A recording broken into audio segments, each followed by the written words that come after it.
बिहार में इलेक्शन का माहौल है, पोस्टर्स लग रहे हैं, प्रॉमिसेस बनते जा रहे हैं, पर एक सवाल, बिहार के नेताओं का असल रिपोर्ट कार्ड क्या है? इस वीडियो में हम देखेंगे किसने बोला क्या और किया क्या, क्योंकि बिहार डिजर्व्स वोट नॉट जुमला। बिहार के गांव में जब सुबह होती है तो लोग चाय के साथ अखबार नहीं बल्कि फोन पर नौकरी की न्यूज देखते हैं। हर दिन एक नया प्रॉमिस, हर दिन एक नई डिसअपॉइंटमेंट। 2025 में भी बिहार के यूथ के लिए रोजगार एक सपना ही है। ऑफिशियल डेटा के हिसाब से आज भी बिहार में अनएम्प्लॉयमेंट रेट 16 से 17% के आसपास है।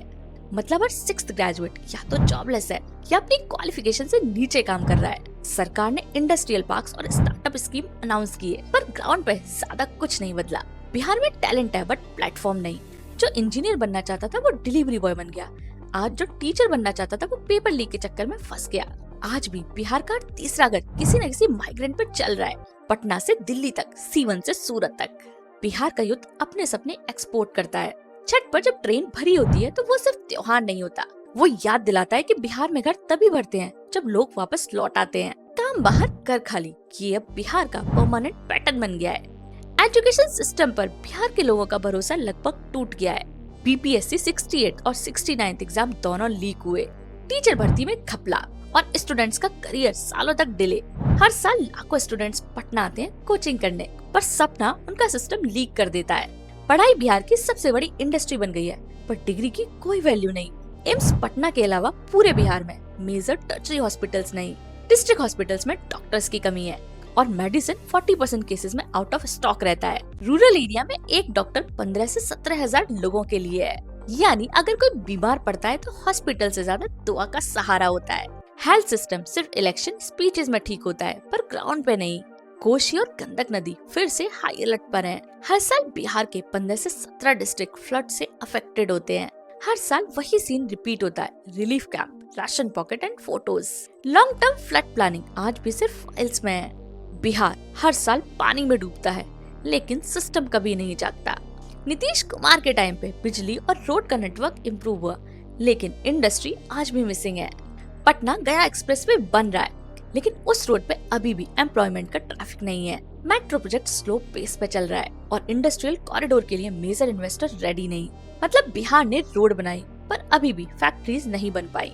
बिहार के पास सब कुछ है, जमीन भी, रोड भी और मेहनती लोग भी, लेकिन एक चीज मिसिंग है, गवर्नेंस कंसिस्टेंसी।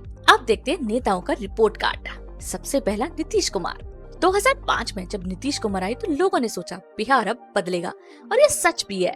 उन्होंने शुरू में थोड़ा लॉ एंड ऑर्डर ठीक किया, रोड और इलेक्ट्रिसिटी को रिवाइव किया, गांव तक बिजली पहुंची और लड़कियों को साइकिल मिली, और लोगों को लगा अब बिहार विकास के रास्ते पर है।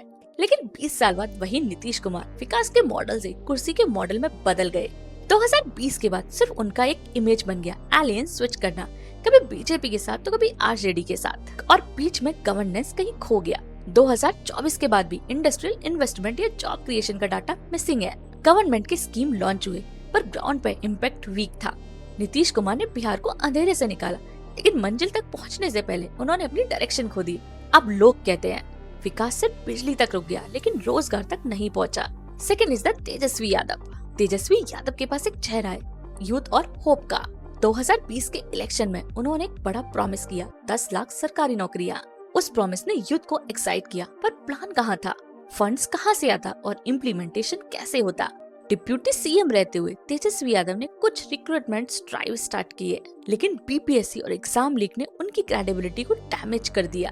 तेजस्वी के पास जज्बा है, पर सिस्टम के अंदर घुसकर रिफॉर्म करने का एक्सपीरियंस नहीं। उनका बेस स्ट्रॉन्ग है, सोशल जस्टिस और यूथ कनेक्ट, लेकिन बिहार को भी डेवलपमेंट जस्टिस चाहिए, जो उनके विजन में क्लियर नहीं दिख रहा। Third is the BJP. BJP के पास नेशनल पावर है, लेकिन बिहार में पकड़ कमजोर है। 2024 के लोकसभा इलेक्शन में बीजेपी ने अच्छा परफॉर्म किया, लेकिन स्टेट लेवल पर उनका लीडरशिप वैक्यूम अभी भी है। इंफ्रास्ट्रक्चर प्रोजेक्ट्स जैसे गंगा एक्सप्रेसवे, सेंट्रल स्कीम्स जैसे पीएम आवास और जल जीवन मिशन जैसे प्रोग्राम्स बिहार में आए, पर उनका इम्पैक्ट उतना विजिबल नहीं जितना यूपी और गुजरात में। बीजेपी के पास पॉलिसी है, पर बिहार के लिए पर्सनल प्लान नहीं। वो नीतीश के साथ या खिलाफ, दोनों रोल में हमेशा कंफ्यूज रहते हैं, और जब लीडर क्लियर नहीं होता तो विजन और भी ब्लर हो जाता है। Fourth is the small parties. VIP, HM और लेफ्ट पार्टीज सब अपने जोन में एक्टिव हैं, पर बिहार के पूरे विजन के लिए उनके पास कोई मास्टर प्लान नहीं।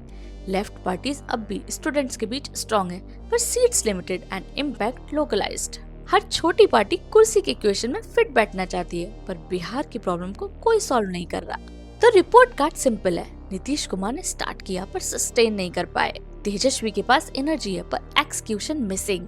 बीजेपी के पास पावर है पर प्लान लोकल नहीं, और बिहार के वोटर के पास सिर्फ कंफ्यूजन है। 2025 का इलेक्शन सिर्फ बिहार के सीएम को चूज करने का नहीं, बल्कि विजन को चूज करने का है। इस बार कास्ट के बेस पे वोट नहीं करना, बल्कि रिपोर्ट कार्ड के बेस पे वोट करना। वोट देना आसान है, पर सोच समझ के देना मुश्किल। बिहार में हर 5 साल पे सिर्फ एक ही फिल्म रिपीट होती है, नए नेता नए स्लोगन पर सेम रिजल्ट। इस बार अगर सिस्टम को बदलना है तो हर वोटर को अपना होमवर्क करना पड़ेगा। सबसे पहला काम कहाँ है? हर नेता रोजगार का वादा करता है, पर पिछले 10 साल में किसने सिस्टम बनाया? सिर्फ नौकरी देने का बोलने से कुछ नहीं होता। कौन फैक्ट्री लाया, किसने इन्वेस्टमेंट किया, और किसने एग्जाम को फेयर बनाया? पूछिए, जब पोर्टल बना तो क्या नई भर्ती हुई? क्या बीपीएससी और पेपर लीक की अकाउंटेबिलिटी फिक्स हुई? क्योंकि बिहार को स्पीच नहीं बल्कि सैलरी स्लिप चाहिए। सेकंड इज द पढ़े बिना तरक्की कैसे होगी? अपना वोट उन्हें मत दीजिए जो कोचिंग सेंटर्स को बिहार की आइडेंटिटी बना रहे हैं। स्कूल्स में टीचर नहीं, एग्जाम्स में पेपर लीक, और कॉलेज में प्लेसमेंट नहीं। ये डेवलपमेंट नहीं बल्कि डिजास्टर है। पूछिए, गवर्नमेंट स्कूल अटेंडेंस कितनी बढ़ी? पूछिए, कितने नए कॉलेजेस खुले? पूछिए, किसने बीपीएससी को रिफॉर्म किया? क्योंकि एजुकेशन के बिना बिहार का यूथ सिर्फ माइग्रेशन का टिकट खरीदता रहेगा।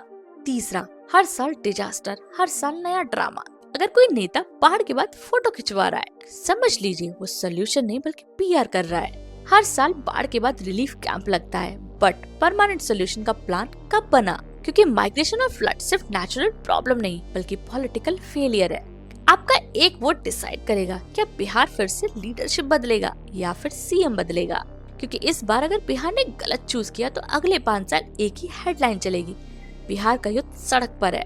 बिहार एक ऐसा राज्य जहाँ हिस्ट्री ने गोल्डन चैप्टर्स लिखे। चाणक्य यहीं से थे, अशोक भी यहीं से थे, नालंदा ने दुनिया को ज्ञान दिया, पर आज का बिहार दुनिया को लेबर देता है। हर ट्रेन जो पटना से दिल्ली जाती है वो सिर्फ टिकट नहीं बल्कि सपना ले जाती है। 70 साल से हर सरकार आई और गई, पर सिस्टम वही रहा। फ्लड के बाद फोटो, जॉब के बाद प्रॉमिस, और इलेक्शन के बाद साइलेंस। यहाँ प्रॉब्लम पैदा होती है गवर्नेंस से और जिंदा रखी जाती है पॉलिटिक्स से।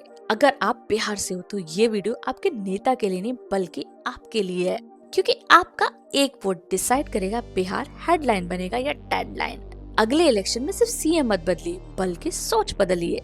वीडियो पसंद आए तो वीडियो को लाइक कीजिए, कमेंट्स में लिखिए #बिहार और सब्सक्राइब कीजिए इंडिया डिकोड विद डॉक्टर मिनाली।